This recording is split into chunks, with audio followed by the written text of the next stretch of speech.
அனைவருக்கும் வணக்கம். நான் உங்கள் சாந்தி பேசுறேங்க. இன்றைய பதிவுல நாம என்ன பார்க்க போறோம் அப்படின்னு பார்த்தீங்கன்னா, நாளைய தினம் சுக்கிர ஜெயந்தி. சுக்கிரனுக்கு உகந்த இந்த 3 பொருட்களை வாங்குங்கள், அல்ல அல்ல குறையாத செல்வம் சேரும் அப்படின்னு சொல்லியிருக்கேன் இல்லைங்களா? அந்த 3 பொருட்கள் என்னென்ன அப்படிங்கிறத பத்தி தான் இந்த பதிவுல நாம தெளிவாக பார்க்க போறோம். இப்ப பார்த்தீங்கன்னா, நாளைய தினம் வெள்ளிக்கிழமை சுக்கிர பகவான் அவதரித்த நாள் அப்படிங்கறதுனால சுக்கிர ஜெயந்தியாக நாம வழிபாடு செய்வோம். ஒருவருடைய ஜாதகத்துல இந்த சுக்கிர பகவான் நன்றாக இருந்தால் மட்டுமே அவர்களால ஒரு ஆடம்பரமான ஒரு வாழ்க்கையை வாழ முடியும். சந்தோஷமாக நம்ம ஒரு காரு, வீடு, பங்களா, காடு, தோட்டம் இப்படின்னு நம்ம வாழணும் அப்படின்னு நிறைய பேருக்கு ஆசை இருக்கும். ஆனா எல்லாருக்குமே இந்த ஆசை நிறைவேறுகிறதா அப்படின்னு கேட்டா கிடையாது. ஏன்னா அவங்க ஜாதகத்துல சுக்கிர பகவான் நீச்சம் அடைஞ்சிருப்பாரு. அப்போ அவங்களுக்கு அந்த கொடுப்பனை அப்படிங்கிறது இருக்காது. ரொம்ப வாழ்க்கையில கஷ்டப்பட்டுக்கிட்டே இருப்பாங்க. ஆனாலும் இந்த சுக்கிர ஜெயந்தி அன்று ஏற்கனவே சுக்கிர பகவானை நினைத்து நாம எப்படி வழிபாடு செய்யணும் அப்படிங்கிறத பத்தி நான் தனியா ஒரு பதிவு கொடுத்துருக்கிறேன். பார்க்காதவங்க அதை செக் பண்ணி பாருங்க. அதே மாதிரி சுக்கிர பகவானுக்கு என்ன தீபம் ஏற்ற வேண்டும் அப்படிங்கிற பதிவும் நான் கொடுத்துருக்கிறேன். அதையும் நீங்க செக் பண்ணி பாருங்க. இப்ப பார்த்தீங்க அப்படின்னா, சுக்கிர பகவானுக்கு உகந்த இந்த 3 பொருட்களை நாளைய தினம் வாங்குவதன் மூலமாக நிச்சயம் உங்களுடைய பொருளாதார நிலை உயரும், செல்வ நிலை அதிகரிக்கும். அந்த அளவுக்கு ரொம்ப எளிமையான பொருட்கள் தான், ஆனா சக்தி வாய்ந்ததுங்க. நீங்க இந்த பொருட்களை எல்லாராலையும் வாங்கக்கூடிய பொருட்களா தான் நான் சொல்றேன்.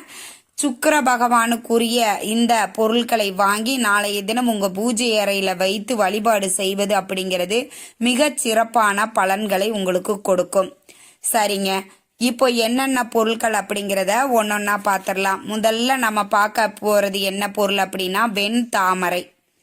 நீங்க இந்த வெண் தாமரை கிடைப்பது அப்படிங்கிறது ரொம்ப ரொம்ப சிறப்பான பலனை உங்களுக்கு கொடுக்கும்.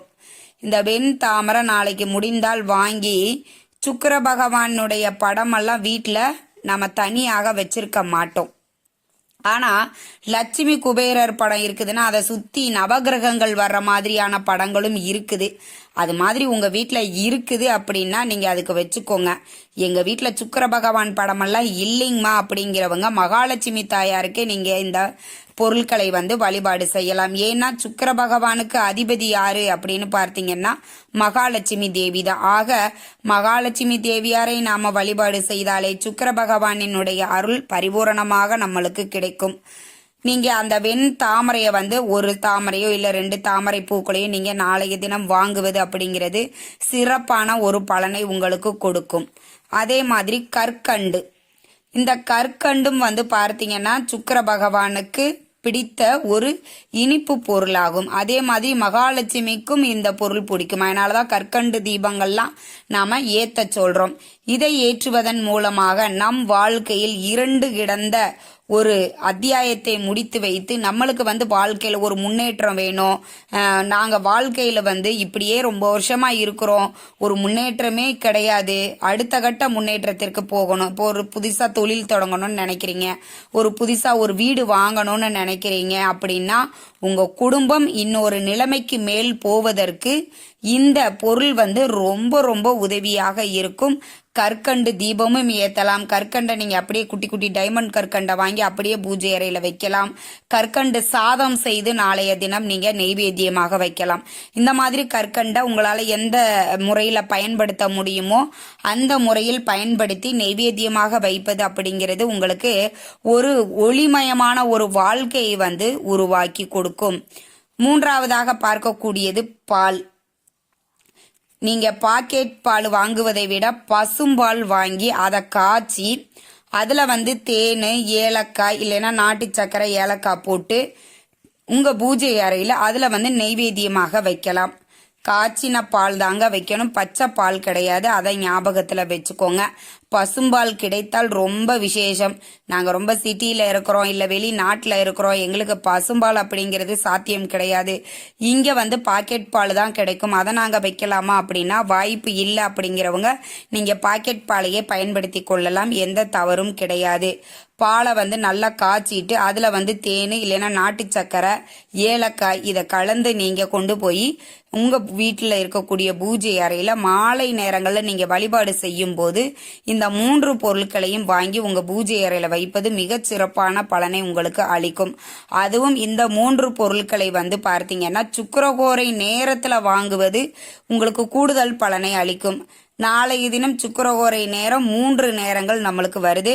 காலையில் 6 மணியிலிருந்து 7 மணி வரைக்கும் இருக்கக்கூடிய சுக்கிரஹோரை நேரம், அதே மாதிரி மதியம் 1லிருந்து 2, இரவு 8லிருந்து 9 மணி வரைக்கும் இருக்கக்கூடிய நேரம் சுக்கிரஹோரை நேரம். இந்த நேரத்தில் நீங்கள் வாங்கிட்டு வந்து இந்த பூஜைகளை நீங்கள் செய்யும் போது சுக்கிர பகவானினுடைய அருள் உங்களுக்கு பரிபூரணமாக கிடைக்கும். சுக்கிர பகவானுக்கு அன்றைய தினம் சுக்கிர பகவான் அவதரித்த நாள் அப்படிங்கிறதுனால நம்மளுக்கே இப்போ பார்த்தீங்கன்னா ஒருவருக்கு பிறந்த நாள் அப்படின்னா அவருக்கு பிடிச்ச பொருள் எல்லாம் நம்ம வாங்கி கொடுப்போம். அந்த மாதிரி தான் சுக்கிர பகவானுடைய அவதரித்த நாள் அப்படிங்கிறதுனால சுக்கிர பகவானுக்கு உகந்த இந்த பொருட்களை வாங்கி நீங்கள் நாளைய தினம் வைப்பது அப்படிங்கிறது ரொம்ப ரொம்ப அற்புதமான பலனை உங்களுக்கு கொடுக்கும். அதே மாதிரி சுக்கிர பகவானுக்கு உகந்த மரம் என்ன அப்படின்னு பார்த்தீங்கன்னா அத்தி மரத்தை சொல்லுவாங்க. இந்த அத்தி மரம் அப்படிங்கிறது நிறைய இடங்கள்ல நம்மளுக்கு கிடைக்காது. உங்களுக்கு இருக்குது அப்படின்னா நாளைய தினம் சுக்கிர பகவானுக்குரிய அந்த அத்தி பழத்தையும் நீங்க வாங்கி வைப்பது நம்மளுக்கு கூடுதல் பலனை தரக்கூடியது. இது எல்லா இடங்கள்லயும் நம்மளுக்கு கிடைக்கும், எல்லாருக்கும் கிடைக்கும் அப்படின்னா அது ஒரு கொஸ்டின் மார்க் தான். எல்லாருக்கும் கிடைக்காது. வாய்ப்பு இருக்குது அப்படிங்கிறவங்க இந்த அத்தி பழத்தை வாங்கிட்டு வந்து நீங்க வந்து அதையும் நீங்க பிரசாதமாக வச்சுக்கலாம். எங்களுக்கு சிட்டியில் இருக்கிறோம், நிறைய பேர் வெளிநாட்டில எல்லாம் இருப்பாங்க, அவங்களுக்கெல்லாம் அத்திப்பழம் அப்படிங்கிறது கிடைக்காது. அதனால தான் அதை வந்து நான் ஸ்கிப் பண்ணியிருந்தேன். உங்களுக்கு வாய்ப்பு இருக்குது கிடைக்குது அப்படின்னா தாராளமாக அதை வாங்கலாம். நாளைய தினத்தில் வாங்குவது கூடுதல் பலனை உங்களுக்கு அளிக்கும். ரொம்ப ரொம்ப சக்தி வாய்ந்த நாளைய தினத்தை நீங்க தவறாமல் பயன்படுத்தி கொள்ள வேண்டும். நம்ம சுக்கிர பகவானை வழிபாடு செய்யும் போது சுக்கிர பகவானினுடைய அருள் இருக்கும் பொழுது மட்டும்தான் நம்மளுக்கு ஆடம்பரமான ஒரு வாழ்க்கை அப்படிங்கிறது அமையும். நம்மளும் ஆடம்பரமாக நம்ம நினைச்சு நம்ம ஆசைப்பட்ட பொருட்களை எல்லாம் வாங்கி நம்ம ஒரு மகிழ்ச்சியான ஒரு வாழ்க்கையை வாழணும் அப்படின்னா கண்டிப்பா சுக்கிர பகவானினுடைய அருள் நம்மளுக்கு கிடைக்கணும்.